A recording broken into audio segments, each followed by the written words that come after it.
बिस्मिल्लाहिर्रहमानिर्रहीम। औलाद की परवरिश के ज़िम्मन में वालिदैन की गफलत का नतीजा।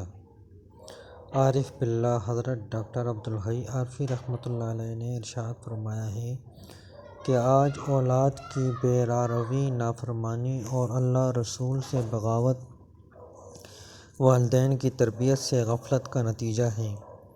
इस पुरफितन दौर में अगर अपनी दुनिया और आखिरत को दुरुस्त रखना है तो अपनी औलाद की दीनी और ईमानी तरबियत करना चाहिए।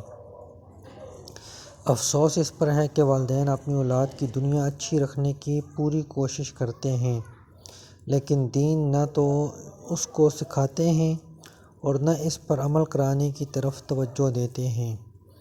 अल्लाह ताला हमें भी और आपको भी अपनी औलाद को दीन सीखने की और सिखाने की तौफीक अता फरमाए।